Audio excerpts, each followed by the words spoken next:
I grew up celebrating Kwanzaa. My dad would lead our daily ritual at home, and we would try to do something that day based on the principle. For Ujima, collective work and responsibility, we might go help clean up a neighborhood park. For Ujamaa, cooperative economics, we would buy takeout from local black-owned businesses, often a Somali restaurant in the neighborhood I grew up in Columbus, Ohio.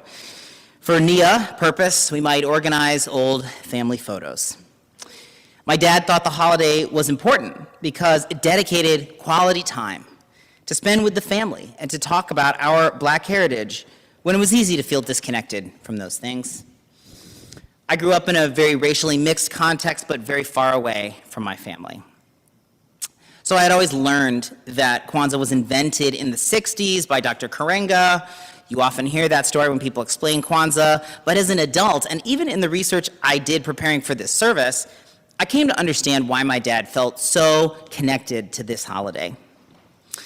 Dr. Karenga developed Kwanzaa the year after the 1965 Watts riots in Los Angeles.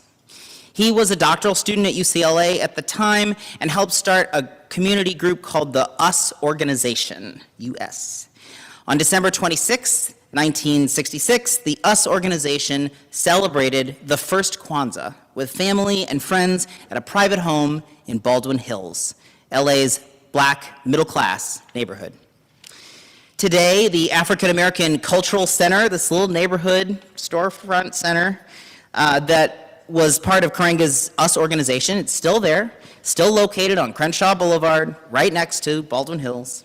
And the annual Crenshaw Boulevard Kwanzaa Parade is one of the biggest Kwanzaa celebrations in the world. So my grandfather was a career Air Force officer. He was a Tuskegee Airman. So my dad grew up as a military brat. He moved around a lot. My grandfather retired and moved to LA. The family moved to LA to be near his parents.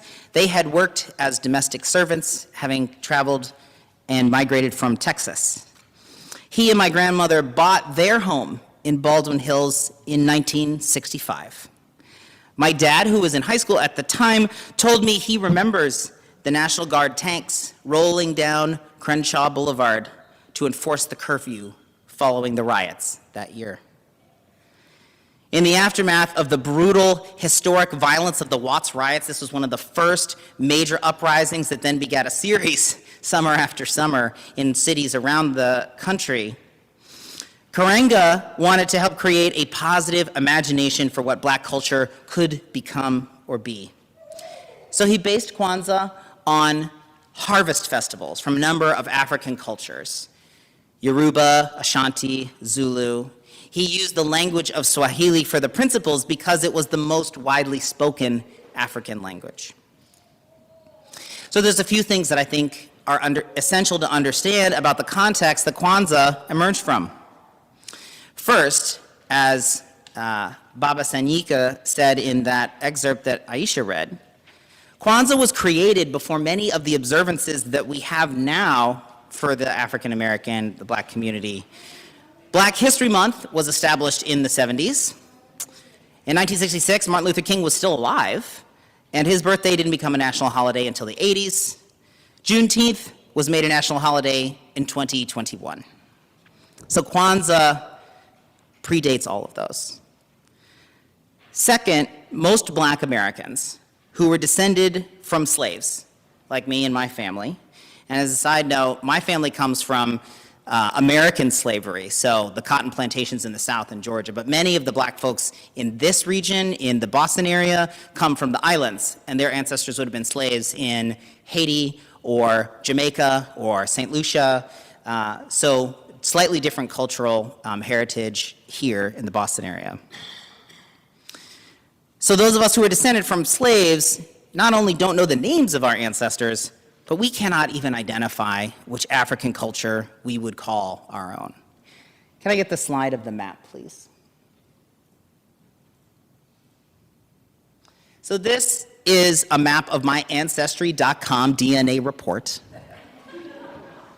And it shows the part of my family that is from Africa. And you can see on this map, it is all over Western Africa, all over the areas that the slave trade would have pillaged to sell people across the Middle Passage. You can see all the way from Senegal, Mali, lots in Nigeria and Ghana, Cameroon, and then throughout kind of southern Africa.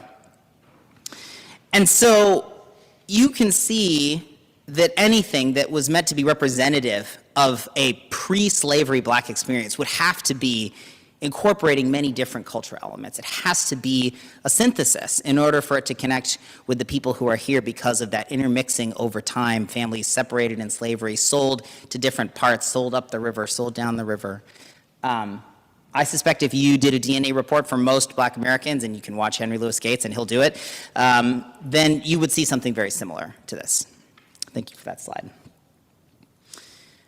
So third, Kwanzaa comes from a very specific slice of the Black tradition, educated, radical, Afrocentric.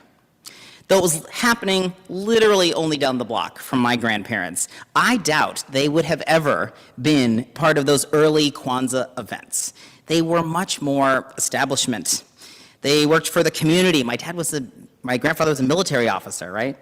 They worked through the community and were pillars of their neighborhood through churches and schools and libraries and government and housing and the Red Cross and so on.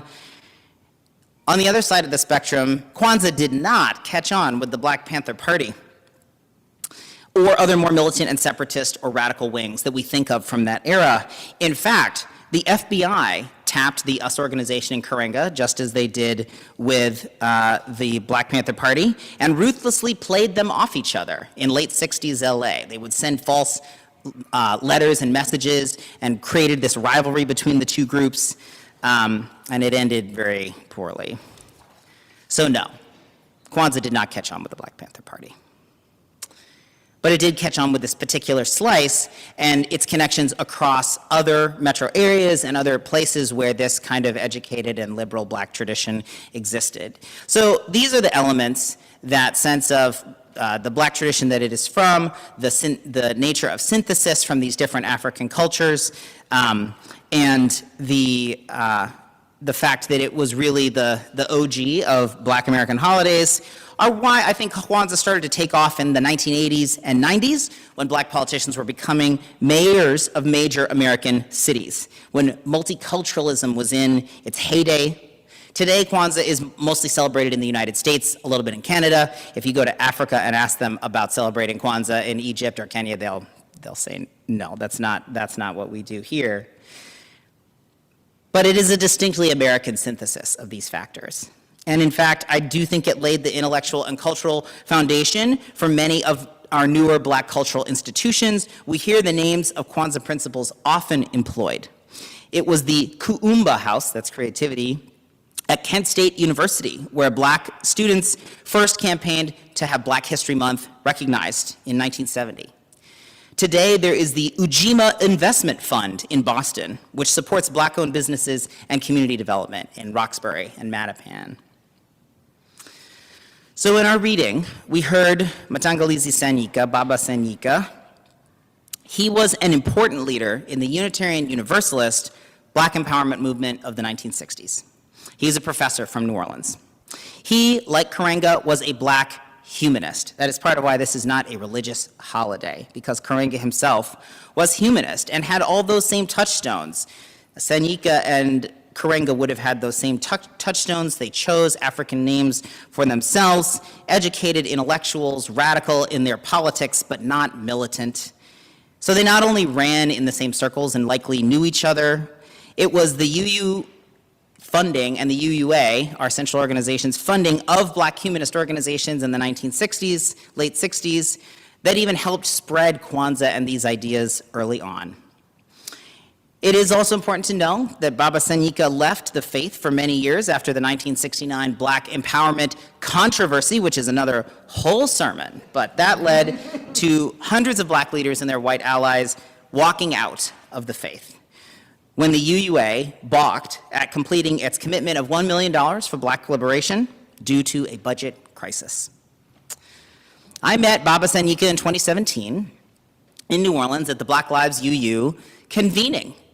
And 50 years later, this group, Black Lives UU, received a commitment from the UUA of $5 million, in part to make up for the debt that was not paid in the 60s. And Black Lives UU is now a UU community, a religious community, not quite a congregation, across this country specifically for Black Unitarian Universalists, and is a modern-day inheritor to this tradition.